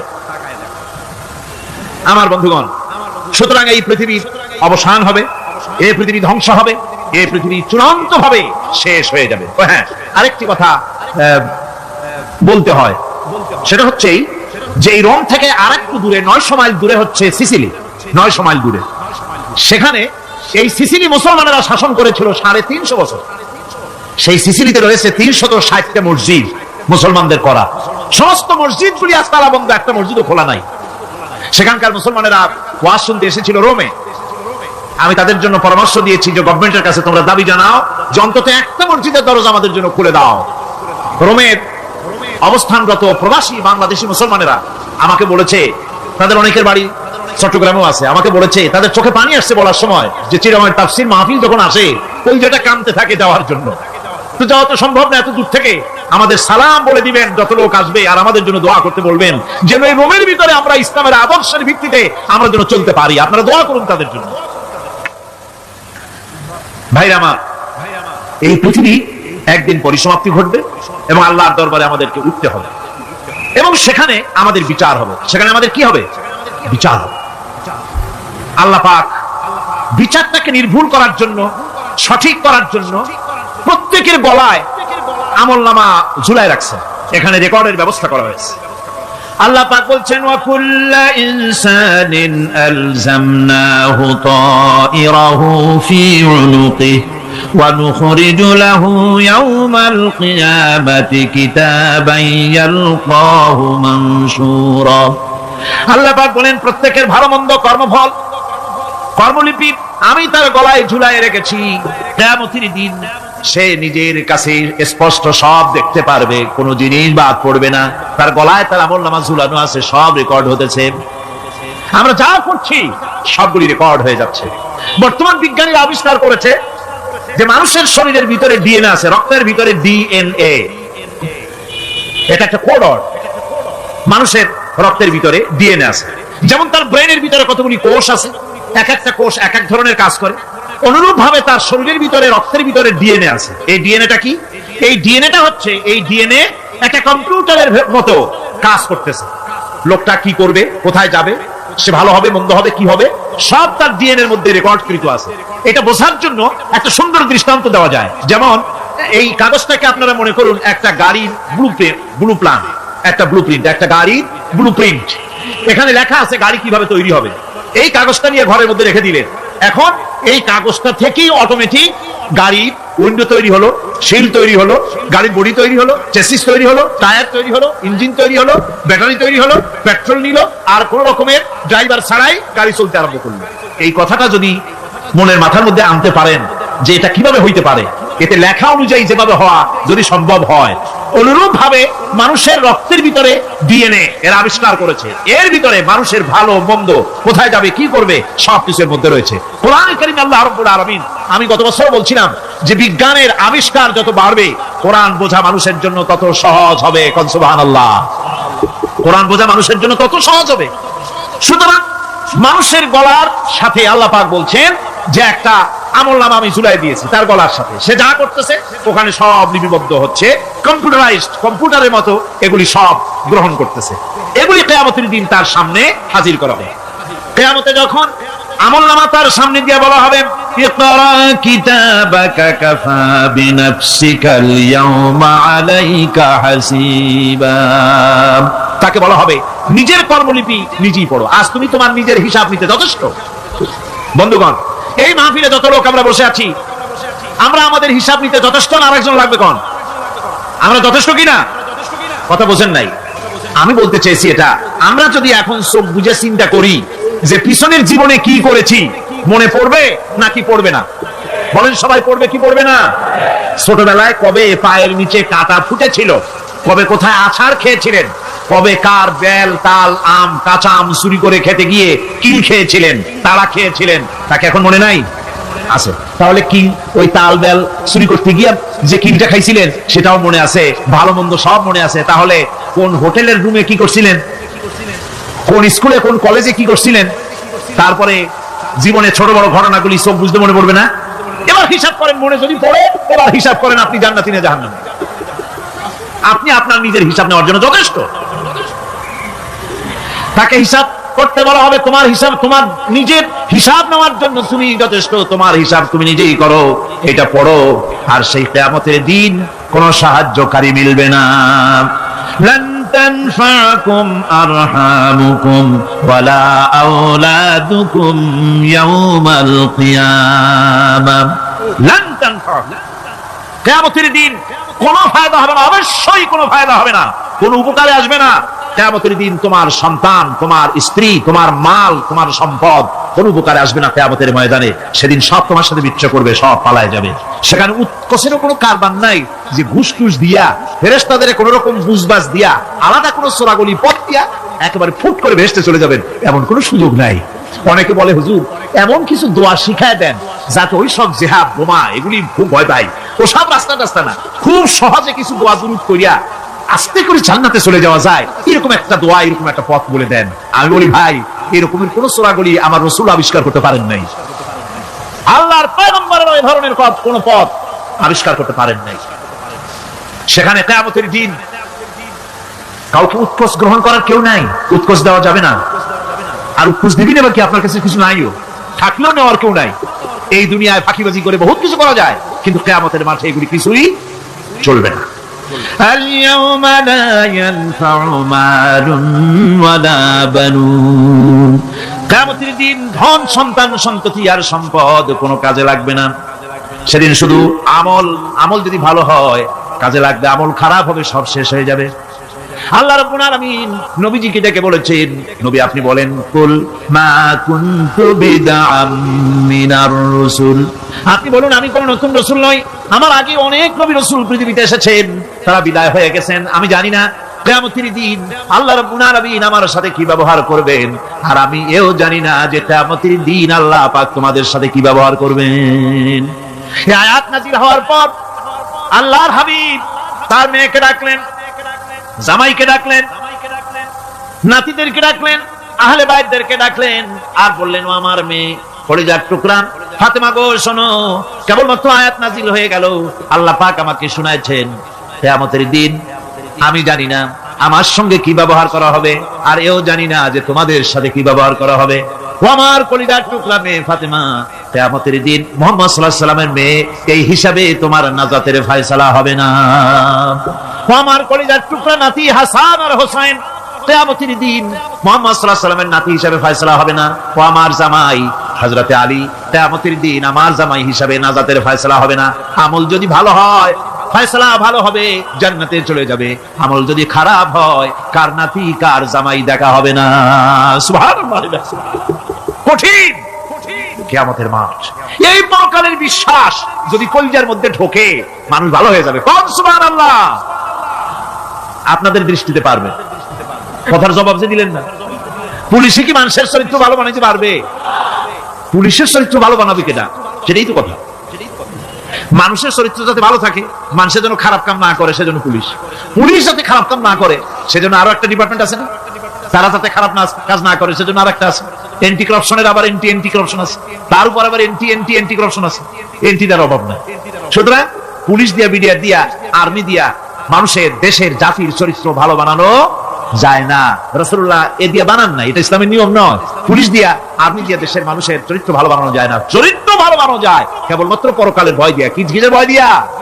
ওই যে মক্কার জীবনে ওই সমস্ত মানুষগুলি যারা চুরি করতো, ডাকাতি করতো, জিনা করতো, বদমাশি করতো, যারা শয়তানি করতো, যারা মানুষকে খুন করতো, এই মানুষগুলি এত ভালো হয়ে গেল, যারা চুরি ছেড়ে দিল, ডাকাতি ছেড়ে দিল, জিনা ব্যভিচার ছেড়ে দিল, এত ভালো হয়ে গেল, পৃথিবীর মধ্যে সেরা মানুষ তারা হয়ে গেলেন। জোরে বলেন সুবহানাল্লাহ। নবীর সাহাবীরা পৃথিবীর শ্রেষ্ঠ সন্তান, নবীর সাহাবীরা পৃথিবীর সেরা মানুষ, তাদের চাইতে সেরা মানুষ নবীদের পরে আর কেউ হতে পারে না। জোরে কোন সুবহানাল্লাহ। নবীর পরে পৃথিবীতে শ্রেষ্ঠ মানুষ কারা?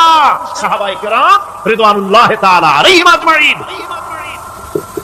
ওনারা তো কুফরের মধ্যে ছিলেন, শিরকের মধ্যে ছিলেন, চুরি, ডাকাতি, জিনা, ব্যভিচার এমন কোনো পাপ নাই যা করা হয়নি। তারপরে যখন আল্লাহর নবীর কাছ থেকে তাওহীদ, রিসালাত ও আখিরাতের দাওয়াত পেলেন, কি সোনার মানুষ এক একজন হয়ে গেলেন, সুবহানাল্লাহ। যারা ছিলেন নারীর সতীত্বের জম, তারা হয়ে গেলেন নারীর সতীত্বের পাহারাদার। যারা মানুষের মাল চুরি করতো, ডাকাতি করতো, তারা রাতভর মানুষের মালের পাহারা দিল, মানুষের রক্তের পাহারা দিল, সুবহানাল্লাহ ওয়া বিহামদিহি। রক্ত ও সম্পদের পাহারা দিল। রাসূল বললেন, খায়রুল কুরুনি কারনি, সর্বশ্রেষ্ঠ যুগ তো আমার যুগ। বন্ধুগণ, এরপরে একটা জীবন আসবে ওই কিয়ামতের ময়দানে। এই পরকালের বিশ্বাসটা গুরুত্বপূর্ণ ব্যাপার। আমাদের সবকিছুর হিসাব দেওয়া লাগবে। আল্লাহ পাক বলেন, ইন্নাস সামআ ওয়াল বাসারা ওয়াল ফুআদা কুল্লু উলাইকা আনহু মাসউলা। নিঃসন্দেহে মানুষের শ্রবণ শক্তি, দর্শন শক্তি এবং তার অন্তঃকরণের কল্পনা সম্পর্কে আল্লাহ রাব্বুল আলামিনের কাছে জিজ্ঞাসিত হতে হবে। কান দিয়া কি করেছিলা, চোখ দিয়া কি করেছিলা, মুখ দিয়া কি করেছিলে, হাত দিয়ে কি করেছিলে, সবকিছুর জবাব আল্লাহ রাব্বুল আলামিনের কাছে দিতে হবে। সবটার জবাব দিতে হবে, কোনো কিছু বাদ যাবে না। এমনকি মনের ভিতরে যে কল্পনা আমরা করি, এই কল্পনার হিসাব আল্লাহর দরবারে দিতে হবে। কোরআনে কারীম বলছেন, ওয়া ইন তুবদু মা ফি আনফুসিকুম আও তুখফুহু ইউহাসিবকুম বিহিল্লাহ। মনের ভিতরে তুমি যেটা কল্পনা করো সেটা প্রকাশ করো, অথবা তুমি গোপন রাখো, যাই তুমি করো না কেন, আল্লাহ রাব্বুল আলামিন এর হিসাবও তোমার কাছে নেবেন। ফায়াগফিরু লিমান ইয়াশা ওয়া ইউআযযিবু মান ইয়াশা ওয়াল্লাহু আলা কুল্লি শাইইন কাদির। মহান আল্লাহ পাক বলেন, করার পর তোমার মনের ভিতরে কি কল্পনা করেছিলে ওইটার হিসাব আমি নেব। হিসাব নেওয়ার পর যারে খুশি ক্ষমা করে দেব, যাকে খুশি শাস্তি প্রদান করব। সবকিছুর উপরে আল্লাহ রাব্বুল আলামিন শক্তিমান, সব তিনি করতে পারেন, সমস্ত কুদরত রয়েছে তার। সুতরাং মানুষদেরকে, আল্লাহর বান্দাদেরকে বিশ্বাস করতে হবে যে আমার কোনো কথা বাদ যাবে না। কথাগুলি রেকর্ড হচ্ছে, কথা রেকর্ড হচ্ছে। আমি যে ওয়াজ করতেছি, এই কথাগুলি রেকর্ড হচ্ছে নাকি হচ্ছে না? অনেক টেপ রেকর্ডার রেকর্ড হচ্ছে, অডিও ভিডিও হচ্ছে। আজ থেকে 50 বছর পর যদি এই রেকর্ড বাজানো হয়, আমাকে যদি বলা হয় যে আপনি অমুক জায়গায় অমুক কথা বলেছেন, আমি যদি বলি না আমি কথা বলি নাই, তারপরে যদি রেকর্ড বাজানো হয়, তাহলে আমি কথা যে বলি নাই যদি বলি, তাহলে এটা ধরা পড়বে না? সেখানে ধরা পড়বে না?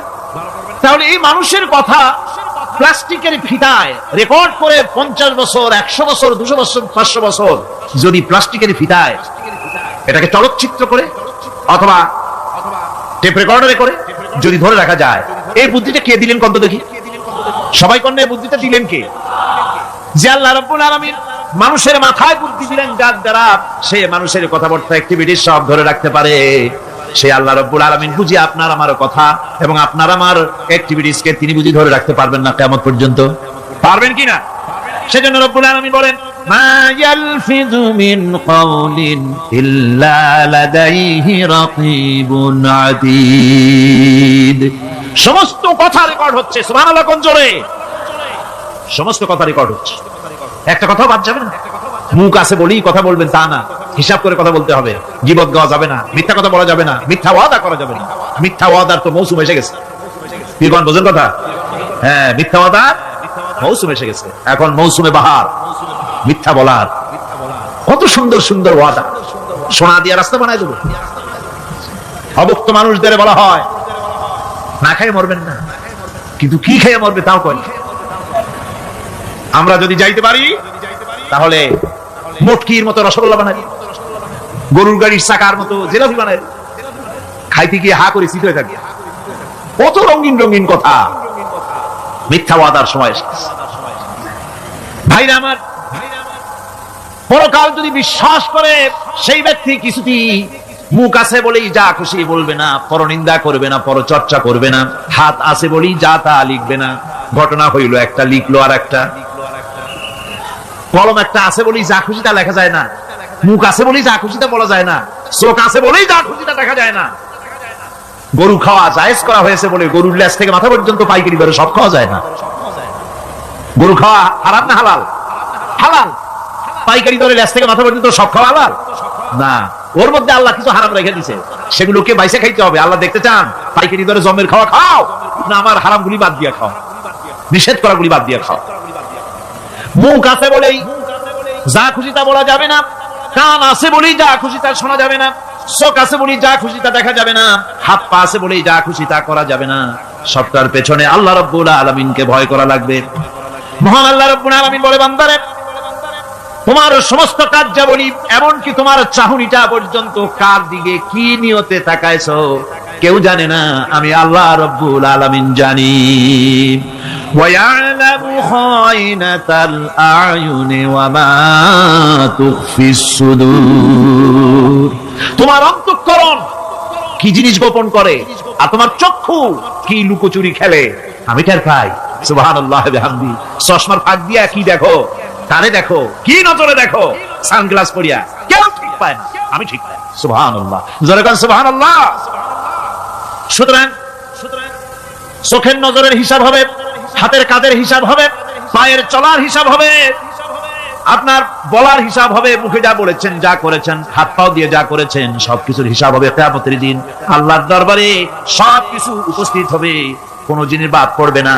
ফামান ইয়ামাল মিসকালা যাররাতিন খায়রান ইয়ারা ওয়া মান ইয়ামাল মিসকালা যাররাতিন শাররান ইয়ারা।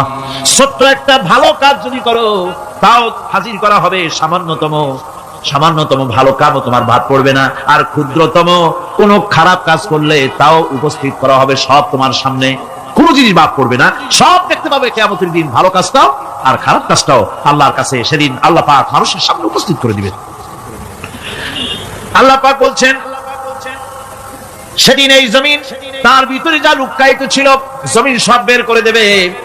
কাআন্নাহুম জারাদুম মুনতাশির। টিড্ডি ফড়িংগুলি পোকাগুলি মাটির থেকে যেমন বেরোয়, এ মাটির ভিতরে যা আছে কিয়ামতের দিন সব মাটি বের করে দেবে। ইযা যুলজিলাতিল আরদু জিলজালাহা ওয়া আখরাজাতিল আরদু আসকালাহা ওয়া ক্বালাল ইনসানু মা লাহা। এ জমিনকে ঝাঁকি মারা হবে প্রবল এক ঝাঁকুনি, প্রবল এক ঝাঁকুনিতে এই পৃথিবীর মধ্যে যা কিছু আছে সব বেরিয়ে যাবে। সুবহানাল্লাহ কইতে ইচ্ছা করে না মিয়ারা? এক ঝাঁকুনিতে পৃথিবী সব বের করে দেবে। মানুষ हैरान হয়ে বলবে, কি হয়েছে, এ মাটির হলোটা কি? আমার বন্ধুগণ, মানুষ हैरान হয়ে গিয়ে বলবে, মাটির কি হলো? আল্লাহ রাব্বুল আলামিন বলেন, ইয়াউমাইদিন তুহাদ্দিসু আখবারাহা বিআন্না রাব্বাকা আওহালাহা। জমিনের উপরে যা ঘটেছে জমিন তা সব বের করে দেবে, সব প্রকাশ করে দেবে। আর এটা এই জন্য হবে যেহেতু তার রবের হুকুম হয়েছে, তার রব হুকুম করেছে বের করে দে। জমিনের ভিতরে আছে যা সব বেরিয়ে যাবে, আকাশ ভেঙে পড়বে, পাহাড় উড়ে যাবে, জমিনের ভিতরে যা আছে সব উপরে চলে আসবে। পৃথিবীতে সব শেষ, কিচ্ছু নাই, আকাশ নাই, পাহাড় নাই, সমুদ্র নাই, সব একাকার, চন্দ্র নাই, সূর্য নাই, তারকা নাই, গ্যালাক্সি নাই, মহাশূন্য নাই, সব শেষ। আল্লাহ রাব্বুল আলামিন সমস্ত ফেরেশতাদেরকে শেষ করে দিবেন, সকলের মওত হয়ে যাবে, কেউ আর থাকবে না, এমনকি হযরতে আজরাইল মালাকুল মউত তিনিও থাকবেন না, সব আল্লাহ রাব্বুল আলামিন মৃত্যু করে দিবেন। এরপরে আল্লাহ রাব্বুল আলামিন একা তিনি বলবেন, ইয়া দুনিয়া, ইয়া দুনিয়া আইনা আনহারুকি। এ পৃথিবী, তোর সেই সমুদ্রগুলো কোথায়, নদীগুলি কোথায়? ইয়া দুনিয়া আইনা আশজারুকি। হে দুনিয়া, তোমার গাছগুলি কোথায়? এত বন বনানি, এত গাছ ছিল। ইয়া দুনিয়া আইনা জিবালুকি। হে পৃথিবী, তোর জমিনে যত পাহাড় ছিল, পাহাড়গুলি কই? যত স্বৈরাচার ছিল জমিনের উপরে, যারা স্বৈরাচারী মনোবৃত্তি নিয়ে মানুষ ধ্বংস করেছে, দেশ ধ্বংস করেছে, মায়ের বুক খালি করেছে, ওই স্বৈরাচারগুলি কই? কোনো জবাব নাই। আল্লাহ পাক এর পরে বলবেন, লিমানিল মুলকুল ইয়াউম। কার রাজত্ব? আজকে রাজত্বটা কার? আল্লাহ তিনবার আওয়াজ দিবেন, আজকে রাজত্ব কার? আল্লাহ পাক যখন তিনবার করে ডাক দিবেন, কোনো জবাব নাই, কোনো জবাব নাই। কে জবাব দেবে? আল্লাহ রাব্বুল আলামিনের সামনে কার ক্ষমতা আছে কথা বলার? কেউ তো নাই, সব শেষ। আল্লাহ পাক বলবেন, বিল্লাহিল ওয়াহিদুল কাহ্হার। একমাত্র পরাক্রমশালী আল্লাহ রাব্বুল আলামিনের রাজত্ব আছে। সেই হাসরের মাঠে আমাদের সকলকে উপস্থিত হয়ে যেতে হবে। কেউ আমরা এখান থেকে বাঁচতে পারবো না, সবাইকে উঠতে হবে। অপরাধীরা সেখানে অসহায় হয়ে যাবে, অপরাধীরা অসহায় হয়ে যাবে। আল্লাহ পাক বলেন فإذا جاءت الصاخة يوم يفر المرء من أخيه وأمه وأبيه وصاحبته وبنيه। অবশেষে যখন কান ফাটানো আওয়াজ আসবে, এই আওয়াজ সেদিন মানুষ নিজের মা বাপ ভাই বোন সব থেকে বিচ্ছিন্ন হয়ে যাবে, সব একের থেকে আরেকজন পালায় যাবে, হারায় যাবে, কেউ কাউকে আর খুঁজে পাবে না। সেদিন ওই কিয়ামতের মাঠে বিভীষিকাময় দৃশ্য, মানুষ হয়রান হয়ে যাবে।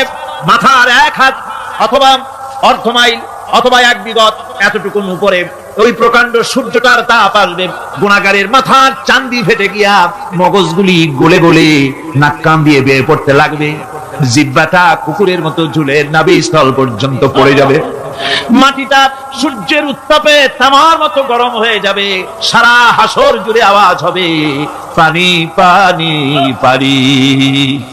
মানুষেরা হয়রান হয়ে যাবে সেই হাসরের ময়দানে। এই চরম কষ্টের ভিতরে আল্লাহ রাব্বুল আলামিন বলেন সেদিন দুটো ভাগ হয়ে যাবে, একদল মানুষের চেহারা আলোয় ঝলমল হয়ে যাবে, আর একদল মানুষের চেহারাগুলি কালো হয়ে যাবে। وجوه يومئذ مسفرة ضاحكة مستبشرة ووجوه يومئذ عليها غبرة। আল্লাহ পাক বলেন এক শ্রেণীর মানুষের চেহারা হাস্যোজ্জ্বল ঝলমলে হয়ে যাবে, আর এক শ্রেণীর মানুষের চেহারাগুলি কালো হয়ে যাবে। ترهقها قترة أولئك هم الكفرة الفجرة। হাস্যোজ্জ্বল স্বচ্ছন্দপূর্ণ সুন্দর উজ্জ্বল ঝলমলে চেহারা হবে ঈমান আনার কারণে, পরকালকে বিশ্বাস করার কারণে, আল্লাহ এবং রাসূলের কথা অনুযায়ী জীবন যাপনের কারণে চেহারাটা উজ্জ্বল হয়ে যাবে। আর আল্লাহর নাফরমানি, রাসূলের নাফরমানি, পরকালকে অস্বীকার করার কারণে কাফেরগুলির চেহারা, মুনাফিকগুলির চেহারা কালো হয়ে যাবে। তাদেরকে আলাদা করে দেওয়া হবে। আমতাজুল ইয়াউমা আইয়ুহাল মুজরিমুন, মুজরিমদেরকে আলাদা করে দেওয়া হবে, দুইটা ভাগ হয়ে যাবে। এই চরম অবস্থা সৃষ্টি হবে কিয়ামতের ময়দানে। সেদিন রাসূল করিম সাল্লাল্লাহু আলাইহি ওয়াসাল্লাম উম্মতের জন্য সুপারিশ করবেন। সেই সুপারিশ যেন আমাদের করতে পারেন সেজন্য আমাদেরকে তৈরি করতে হবে, সে ধরনের যোগ্য আমাদেরকে বানাতে হবে। বন্ধুগণ, এই পরকালীন জীবন এর সম্ভাবনা এটা যে হবে এবং সেই পরকালে আমাদের সকলকে যে উঠতে হবে, কিয়ামতে আল্লাহর কাছে জীবনের সবকিছুর জবাবদিহি করতে হবে, এই ভীতি সৃষ্টি করতে চায় আল্লাহ পাক মানুষের ভেতরে। আল্লাহ পাকের চাইতে মানুষের কল্যাণকামী আর কেউ আছে? চিল্লায় কোন আল্লাহর চাইতে, বিশ্ববাসীর সৃষ্টি জগতের কল্যাণকামী আল্লাহর চাইতে, রাসূলের চাইতে বেশি কেউ কি আছে? সে আল্লাহ পাক সব বলে দিলেন, ওপেন সিক্রেট করে দিলেন, সব গোপন ফাঁস করে দিলেন। কেমনে বিচার হবে, কেমনে কিয়ামত অনুষ্ঠিত হবে, কেমনে কি হবে, সব খুলে খুলে আল্লাহ পাক বলে দিলেন আমাদেরকে ভালো হওয়ার জন্য। কোরআনে কারীম বলছে লাইসাল বিররা আন তুওয়াল্লু ওয়ুজুহাকুম কিবালাল মাশরিকি ওয়াল মাগরিব। পূর্ব পশ্চিমে মাথা ঘুরানো, সার নত করা, মাথা ঘুরানো, মুখ ঘুরানো, এটাই কিন্তু সৎ কাজ এবং পুণ্যবান হওয়ার সৎ কাজ করার, নেককার হওয়ার জন্য যথেষ্ট নয়, বরং ওয়ালাকিন্নাল বিররা মান আমানা বিল্লাহি ওয়াল ইয়াউমিল আখির। ربنا ظلمنا أنفسنا وإن لم تغفر لنا وترحمنا لنكونن من الخاسرين ربنا لا تزغ قلوبنا بعد إذ هديتنا وهب لنا من لدنك رحمة إنك أنت الوهاب। আয় আল্লাহ তাআলা, হাজার হাজার মুসলমান নরনারী ঠান্ডাকে উপেক্ষা করে তোমার দ্বীনের কথা শোনার জন্য, কোরআনে কারীমের কথা শোনার জন্য এই মাঠে এসে হাজির হয়েছে। আল্লাহ, তুমি দয়া করে মেহেরবানি করে আলোচনার সওয়াবটুকু হুজুরে নূর সাল্লাল্লাহু আলাইহি সাল্লামের রূহ মুবারকে পৌঁছে দাও। রব্বুল আলামিন, আমাদের মধ্য থেকে যাদের মা বাপ দুনিয়া থেকে জন্মের মতো বিদায় হয়ে গেছে, আল্লাহ কবরে যদি আযাব থাকে দয়া করে আযাব মাফ করে দাও। আল্লাহ, আমাদের মা বাপের উপরে তোমার রহমত নাজিল করো। রব্বিরহামহুমা কামা রব্বায়ানি সগীরা, রব্বিরহামহুমা কামা রব্বায়ানি সগীরা। হে আল্লাহ রাব্বুল আলামিন, এই মাহফিলে যত লোক আছি আমরা, কার কোন ব্যাধি আছে, রোগ আছে, আমরা তুমি ভালো করে জানো। আমাদের প্রত্যেকের ব্যাধিকে তুমি শিফায়ে আজলা দান করে দাও। আল্লাহুম্মা হাব্বিব ইলাইনাল ঈমান وزينه في قلوبنا وكره إلينا الكفر والفسوق والعصيان واجعلنا من الراشدين ربنا تقبل منا إنك أنت السميع العليم وتب علينا إنك أنت التواب الرحيم سبحان ربك رب العزة عما يصفون وسلام على المرسلين الحمد لله رب العالمين واجعل آخر كلماتنا عند الموت لا إله إلا الله محمد رسول الله